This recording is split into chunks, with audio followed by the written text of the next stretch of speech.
What is up, crypto bitches? I'm just creating this video because I'm pissed off with people talking FUD about Bitcoin. Even most of the YouTube channels don't seem to understand the value that it holds. So this video is mainly to answer the great questions that most people ask.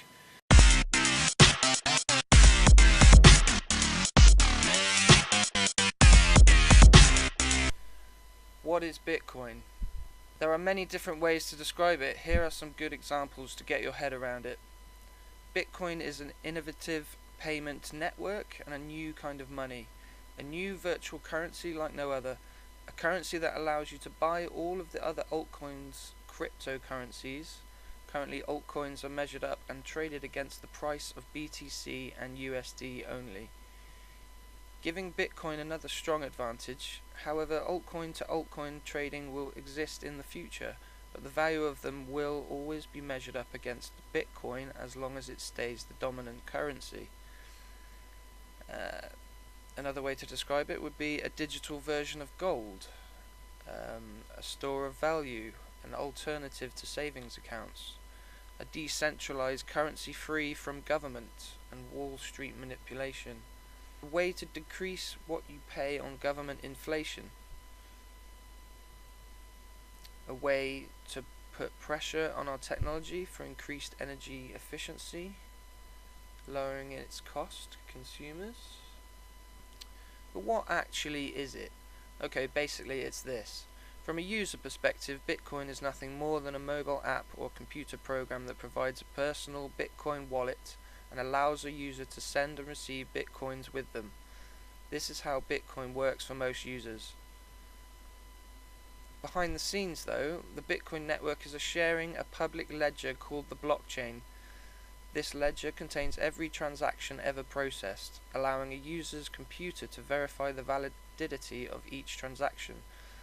The authenticity of each transaction is protected by digital signatures corresponding to the sending addresses, allowing all users to have full control over sending bitcoins from their own Bitcoin addresses. In addition, anyone can process transactions using the computing power of specialized hardware, such as high-end PCs and servers, that sort of thing, but anything with a chip in it really, and they can earn bitcoins or other coins for this service. This is called mining.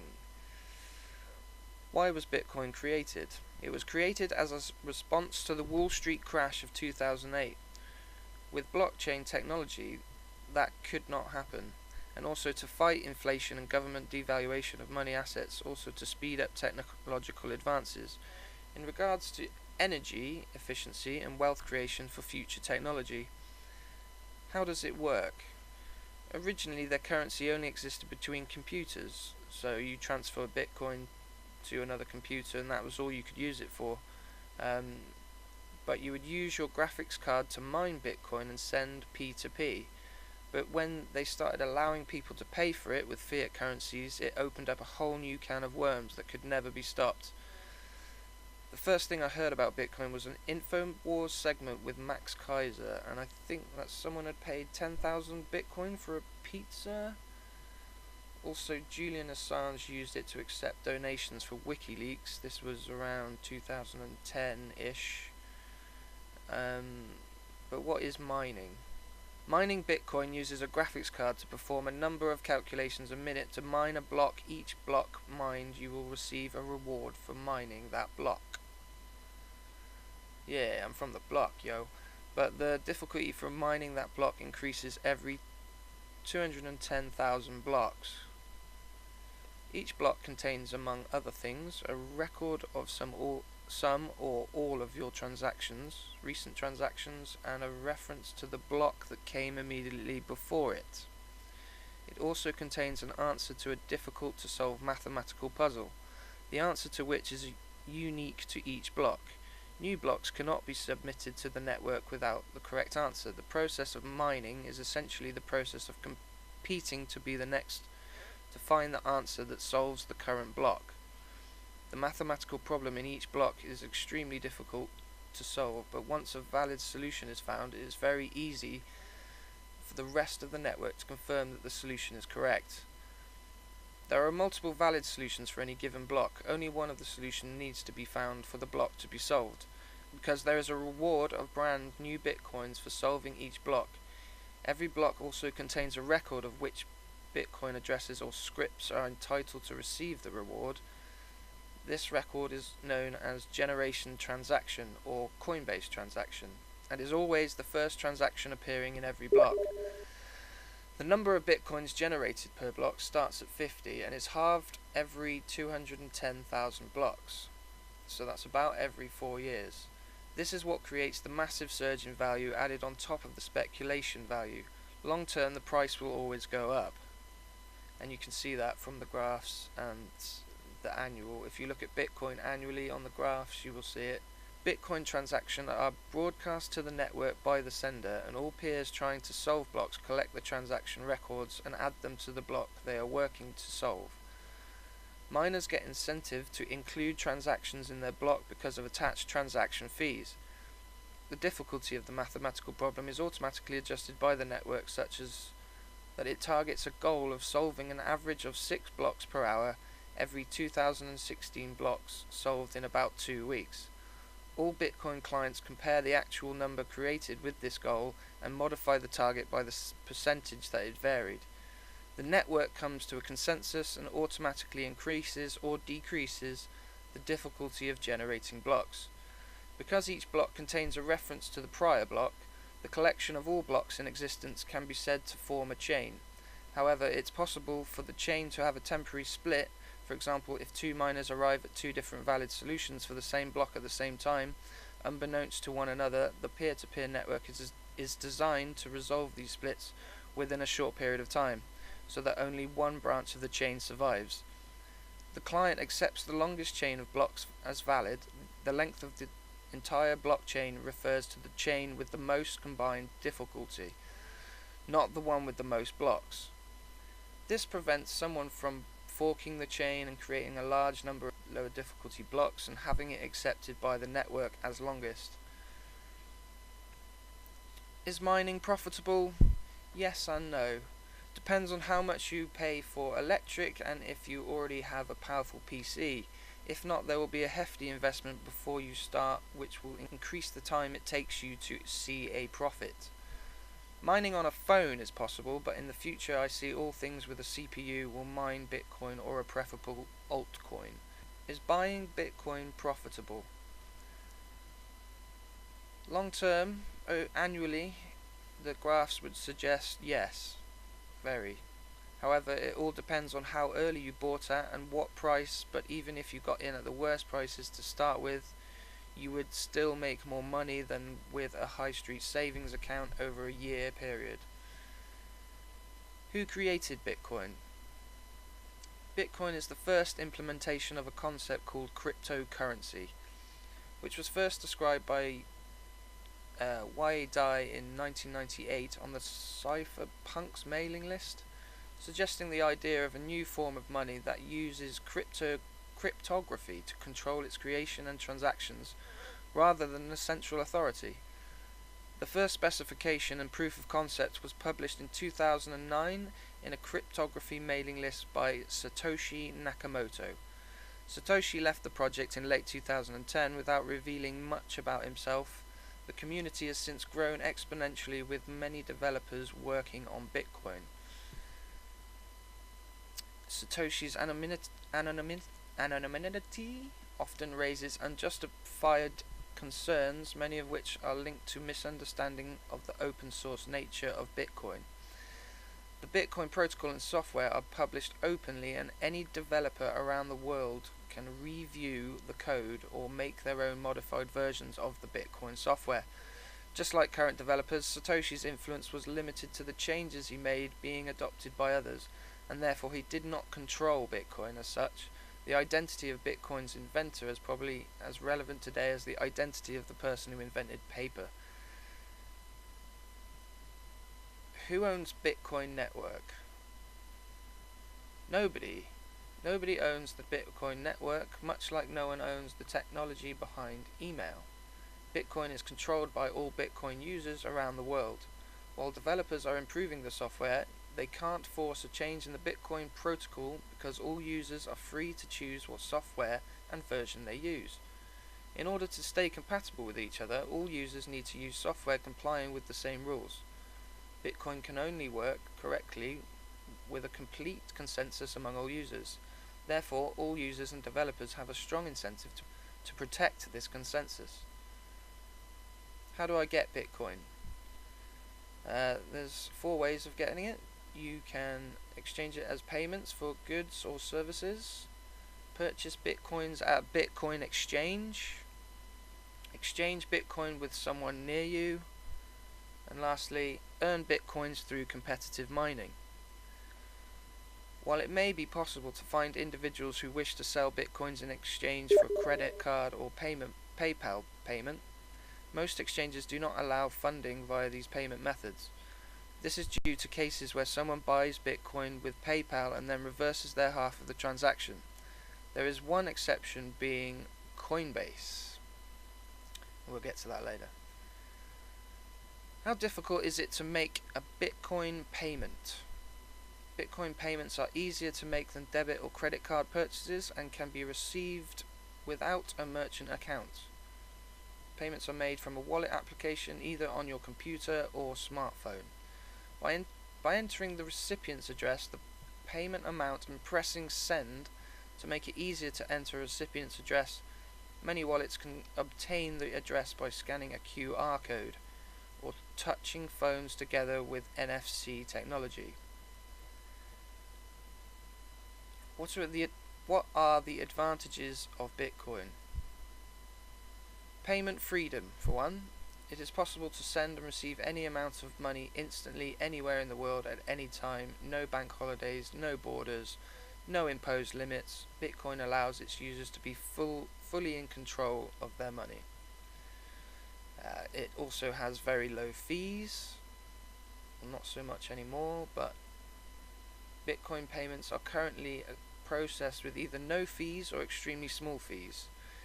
Users may include fees with transactions to receive priority processing, which results in faster confirmation of transactions by the network. Additionally, merchant processors exist to assist merchants in processing transactions, converting Bitcoin to fiat currency and depositing funds directly into merchants' bank accounts daily, as their services are based on Bitcoin. They can be offered for much lower fees than with PayPal or credit card networks. At the moment, not so much. But if you hold from the beginning, those transaction fees, they're what you would have paid a penny for a few years ago. Other advantages of Bitcoin: fewer risks for merchants. Bitcoin transactions are secure, irreversible, and do not contain customer sensitive or personal information. This protects merchants from losses caused by fraud or fraudulent chargebacks, and there is no need for PCI compliance. Merchants can easily expand to new markets where either credit cards are not available or fraud rates are unacceptably high. The net results are lower fees, larger markets, and fewer in administrative costs. Security and control is another benefit. Bitcoin users are fully in control of their transactions. It is impossible for merchants to force unwanted or unnoticed charges, as can happen with other payment methods. Bitcoin payments can be made with personal information tied to the transaction. This offers strong protection against identity theft. Bitcoin users can also protect their money with backup and encryption.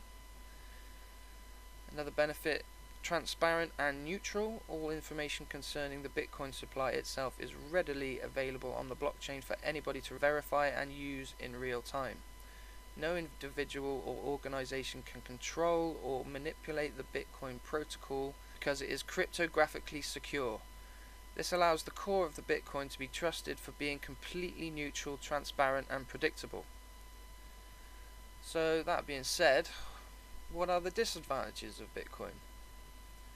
A degree of acceptance. Many people are still unaware of Bitcoin. Every day, more businesses accept Bitcoins because they want the advantages of doing so.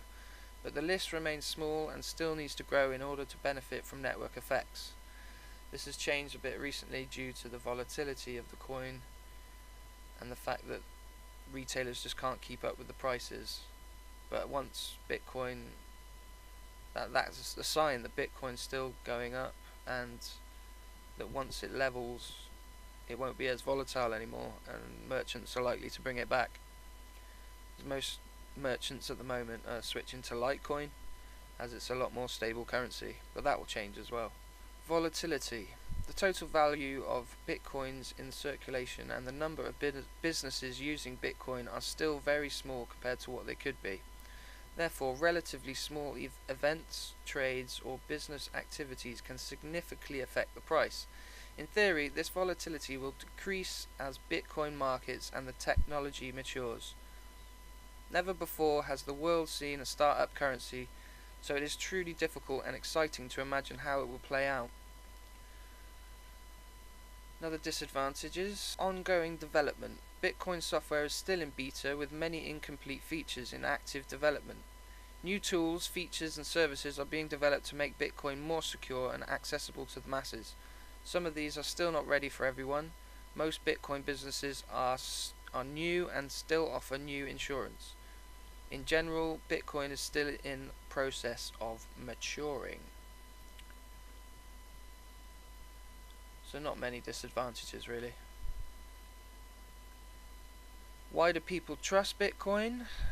Much of the trust in Bitcoin comes from the fact that it requires no trust at all. Bitcoin is fully open sourced and decentralized. This means that anyone has the access to the entire source code at any time.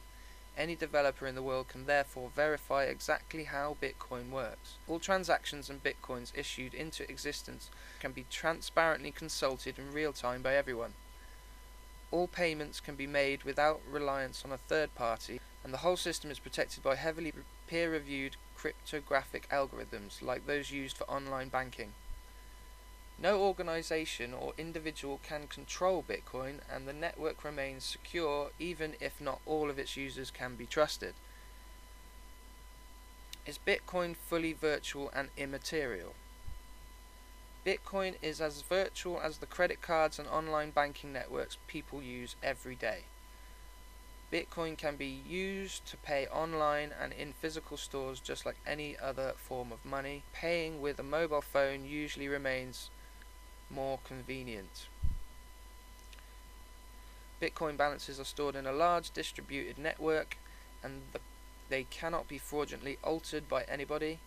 In other words, Bitcoin users have exclusive control over their funds, and Bitcoins cannot vanish just because they are virtual. Is Bitcoin anonymous? Bitcoin is designed to allow its users to send and receive payments with an acceptable level of privacy, as well as any other form of money. However, Bitcoin is not anonymous and cannot offer the same level of privacy as cash. The use of Bitcoin leaves extensive public records. Various mechanisms exist to protect users' privacy and more in development. However, there is still work to be done before these features are used correctly by most Bitcoin users.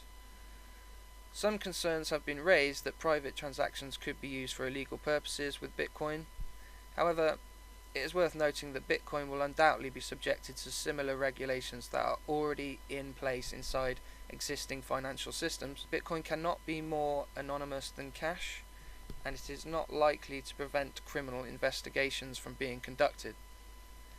Additionally, Bitcoin is also designed to prevent a large range of financial crimes. So what happens when Bitcoins are lost? When a user loses his wallet, forgets password for it, whatever, it has the effect of removing money out of circulation. Lost Bitcoins still remain in the blockchain just like any other Bitcoins. However, lost Bitcoins remain dormant forever because there is no way for anybody to find the private keys that would allow them to be spent again. Because of the law of supply and demand, when fewer Bitcoins are available, the ones that are left will be in higher demand and increase in value to compensate. Can Bitcoin scale to become a major payment network? The Bitcoin network can already process a much higher number of transactions per second than it does today. It is, however, not entirely ready to scale to the level of major credit card networks. Work is underway to lift current limitations, and future requirements are well known. Since inception, every aspect of the Bitcoin network has been in continuous process of maturation, optimization, and specialization. It should be expected to remain that way for the years to come. As traffic grows, more Bitcoin users may use lightweight clients, and full network nodes may become a more specialized service. For more details, see the scalability page on Wiki. Is Bitcoin legal? To the best of our knowledge, Bitcoin has not been made illegal by legislation in most jurisdictions. However, some jurisdictions such as Argentina and Russia, China, severely restrict or ban foreign currencies.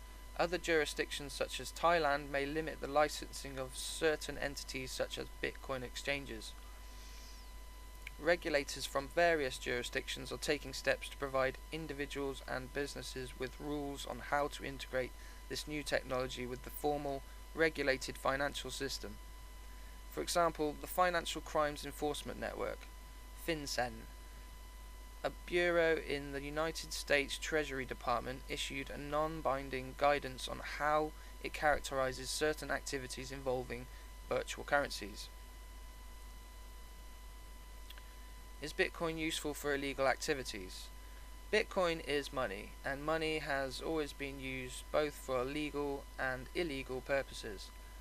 Cash, credit cards, and current banking systems widely surpass Bitcoin in terms of their use to finance crime. Bitcoin can bring significant innovation in payment systems, and the benefits of such innovation are often considered to be far beyond their potential drawbacks. Bitcoin is designed to be a huge step forward in making money more secure, and could also act as a significant protection against many more forms of crime. Financial crime, for instance, Bitcoins are completely impossible to counterfeit. Users are in full control of their payments and cannot receive unapproved charges such as with credit card fraud. Bitcoin transactions are irreversible and immune from fraudulent chargebacks. Bitcoin allows money to be secured against theft and loss using very strong and useful mechanisms such as backups, encryption, and multiple signatures. Some concerns have been raised, however, that Bitcoin could be more attractive to criminals because it can be used to make private and irreversible payments. However, these features already exist with cash and wire transfer, which are widely used and well established. The use of Bitcoin will undoubtedly be subjected to similar regulations that are already in place inside existing financial systems, and Bitcoin is not likely to prevent criminal investigations from being conducted. In general, it is common for important breakthroughs to be perceived as being controversial before their benefits are well understood. The internet is a good example among many other things to illustrate this. Can Bitcoin be regulated? The Bitcoin protocol itself cannot be modified without cooperation of nearly all of its users, who choose what software they use. Attempting to assign special rights to a local authority in the rules of the global Bitcoin network is not a practical possibility. Any rich organization could choose to invest in mining hardware to control half of the computer of the network and become able to block or reverse recent transactions. However, there is no guarantee they could retain the power this requires to invest as much as all of the miners in the world own. It is, however, possible to regulate the use of Bitcoin in a similar way to any other instrument. Just like the dollar, Bitcoin can be used for a wide variety of purposes, some of which can be considered legitimate or not as per each jurisdiction's laws. In this regard, Bitcoin is no different than any other tool or resource and can be subjected to different regulations in each country. Bitcoin use could also be made difficult by restrictive regulations, in which case it is hard to determine what percentage of users would keep using the technology. A government that chooses to ban Bitcoin would prevent domestic business and markets from developing. Shifting innovation to other countries. The challenge for regulators, as always, is to develop efficient solutions while not impairing the growth of new emerging markets and businesses. What about Bitcoin and consumer protection? Bitcoin is freeing people to transact on their own terms. Each user can send and receive payments in a similar way to cash, but they can also take part in more complex contracts. Multiple signatures allow a transaction to be accepted by the network only if a certain number of defined group of persons agree to sign the transaction.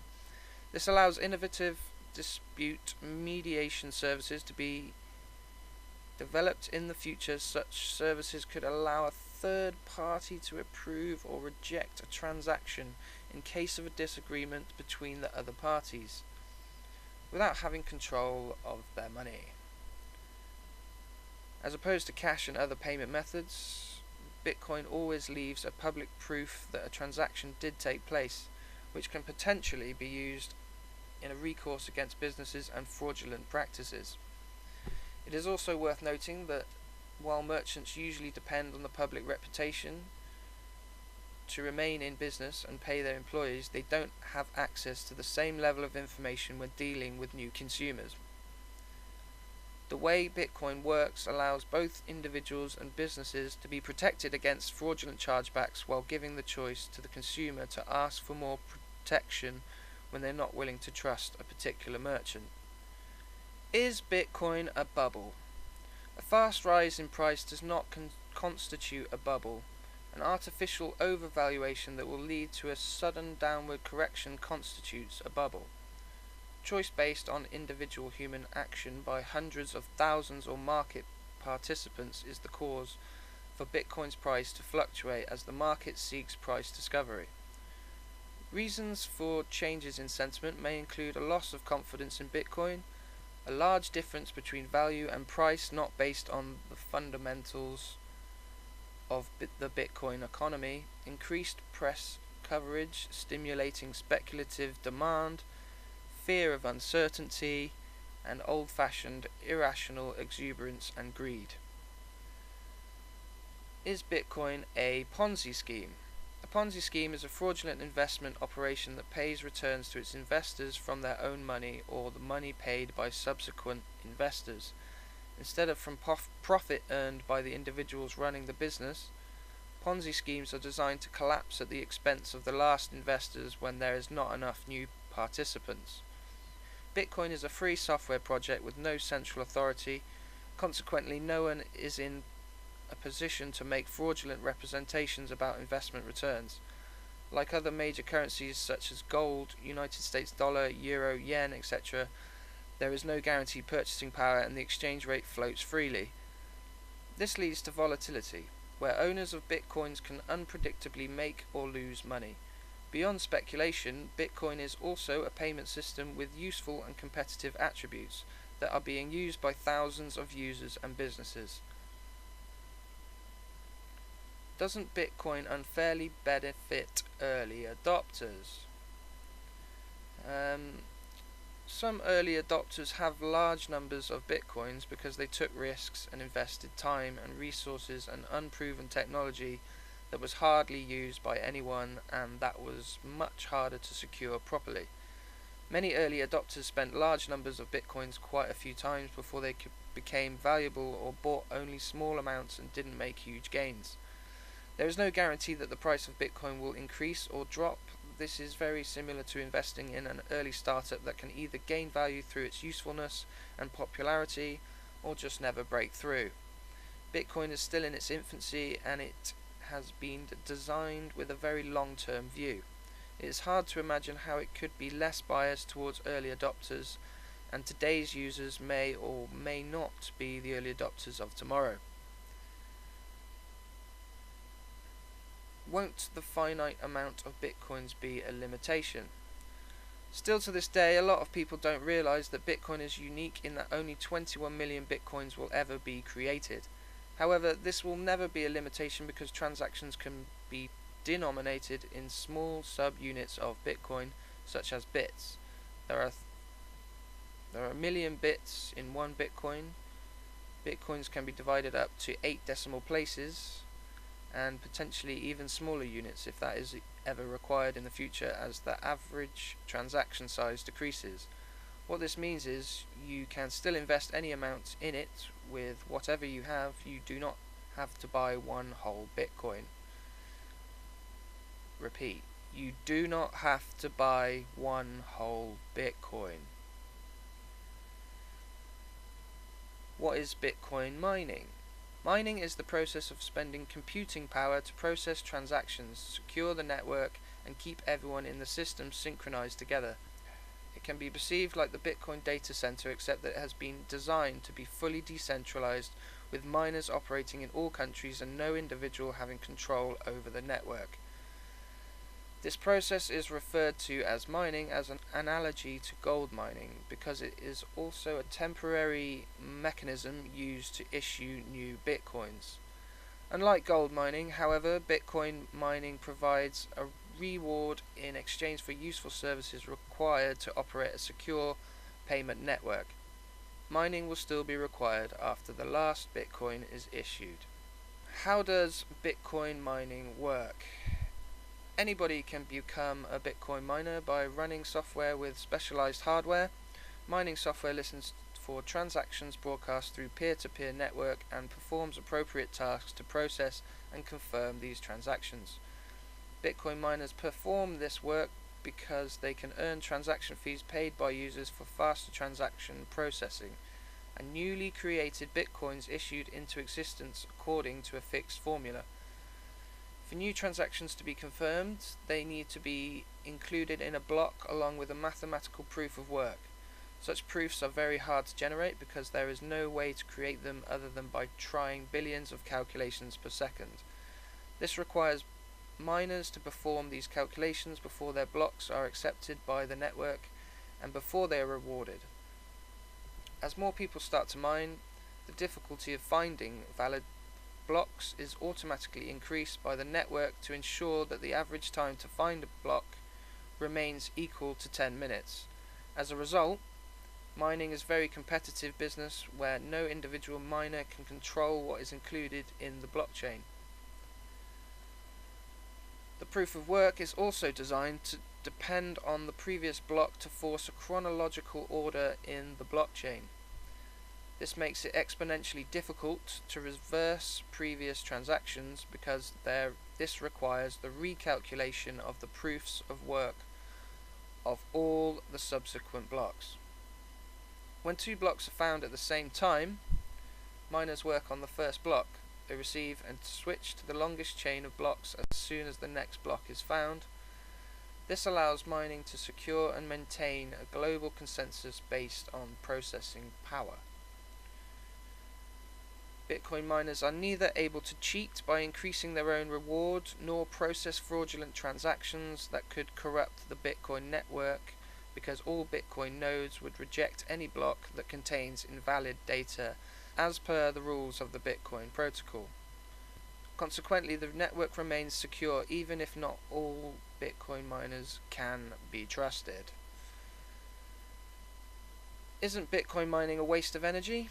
Spending energy to secure and operate a payment system is hardly a waste. Like any other payment service, the use of Bitcoin entails processing costs, services necessary for the operation of currently widespread monetary systems, such as banks, credit cards, and armored vehicles, also use a lot of energy. Although, unlike Bitcoin, their total energy consumption is not transparent and cannot be easily measured. Bitcoin mining has been designed to become more optimized over time, with specialized hardware consuming less energy, and the operating costs of mining should continue to be proportional to demand. When Bitcoin mining becomes too competitive and less profitable, some miners choose to stop their activities. Furthermore, all energy expended mining is eventually transformed into heat, and the most profitable miners will be those who have put this heat to good use. An optimally efficient mining network is one that isn't actually consuming any extra energy. While this is an ideal, the economics of mining are such that miners individually strive towards it. How does mining help secure Bitcoin? Mining creates the equivalent of competitive lottery that makes it very difficult for anyone to consecutively add new blocks or transactions into the blockchain. This protects the neutrality of the network by preventing any individual from gaining the power to block certain transactions. This also prevents any individual from replacing parts of the blockchain to roll back their own spends, which could be used to defraud other users. Mining makes it exponentially more difficult to reverse a past transaction by requiring the rewriting of all blocks following this transaction. What do I need to start mining? In the early days of Bitcoin, anyone could find a new block using their computer's CPU. As more and more people started mining, the difficulty of finding new blocks increased greatly, to the point where the only cost-effective method of mining today is using specialized hardware. You can visit bitcoinmining.com for more information. Is Bitcoin secure? The Bitcoin technology, the protocol and the cryptography has strong security track record, and the Bitcoin network is probably the biggest distributed computing project in the world.